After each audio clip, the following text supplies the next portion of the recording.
Bonsoir à tous et bienvenue à Perspective. C'est aujourd'hui la journée mondiale contre le travail des mineurs. Pour la souligner, le Saint-Père a dénoncé le travail forcé des enfants dans un tweet. Il disait « Les enfants doivent pouvoir jouer, étudier et grandir dans un environnement serein.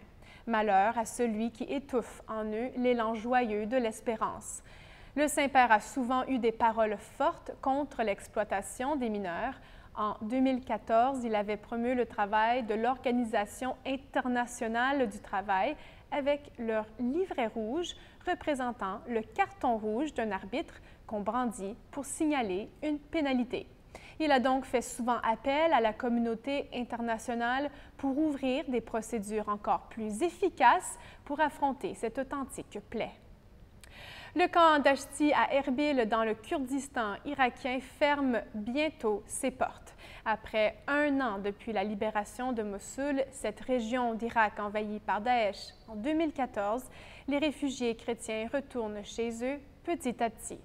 Ce camp a accueilli jusqu'à 1200 familles pendant 3 ans. Et dimanche dernier, on a célébré la dernière messe dans ce camp d'Ashti. Reportage de KTO, la télévision catholique en France. Mariam et Midia se préparent pour aller à la messe comme chaque dimanche. Mais aujourd'hui n'est pas un jour tout à fait comme les autres, car les deux filles vont assister à la dernière messe célébrée dans l'église du camp d'Ashti. Cette famille vit ici depuis plus de 3 ans. Originaires de Bartella dans la plaine de Ninive, ils avaient fui Daesh en 2014. Pour l'instant, ils refusent de rentrer chez eux.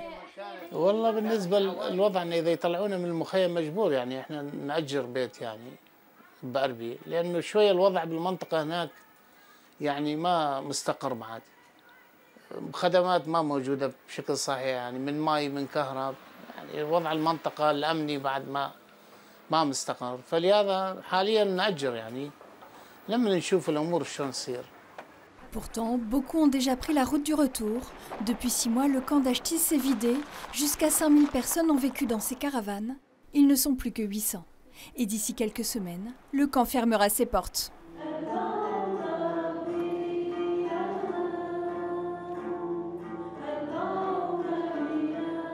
Alors ce soir, ils sont nombreux dans les rangs de l'église Al-Bishara, l'église de l'Annonciation.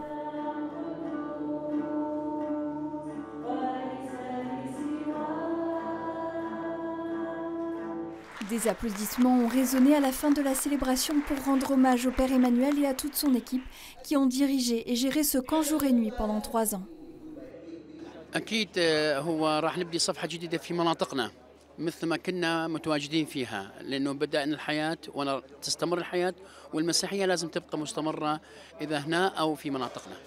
بشكل عام أكيد إحنا لا راح نبقى على تواصل وإن التواصل راح يقل ما مثل قبل. بس كلنا أصدقاء وأقارب فوين ما كنا احنا متواصلين أكيد راح يكون بيننا تواصل مثل ما قلت لكم كلجنة مع الأب عمانوئيل راح نستمر في الخدمة في مرحلة جديدة في الموصل. L'église va être démontée dans les prochains jours pour être réinstallée ici à Mossoul, à l'endroit même où se situait l'ancienne église Al-Bishara détruite par Daesh. أكيد أنا المسؤول عن كنيسة البشارة في الموصل قبل داعش وعملنا هاي الكنيسة اللي هي كنيسة البشارة في أربيل عينكاو في مجمع النازحين وراح تكون نفس هاي الكنيسة في الموصل كنيسة البشارة وراح أكون أيضا أنا المسؤول عنها في الموصل وراح أعمل بما أوتيت من قوة وجهد من أجل أن أجعل كنيسة البشارة دائما كنيسة حية. عودة المسيحيين إلى الموصل بالحقيقة إحنا ما نجبر أحد كل إنسان يتصرف بحريته إذا يرجع راح أقول للذي يرجع أنا موجود في الموصل ككاهن في الكنيسة والذي يحب أن يكون في أي مكان نصلي له. Alors que certains immortalisent les lieux une dernière fois, d'autres s'éternisent devant l'église. Le plus grand camp d'Erbil fermera bientôt ses portes, un signe d'espérance car synonyme de retour dans la plaine de Ninive, même si les défis restent nombreux pour que les chrétiens puissent vivre en sécurité et en paix dans le nord de l'Irak. Et voilà, c'est tout pour aujourd'hui. Merci d'être avec nous et à la prochaine.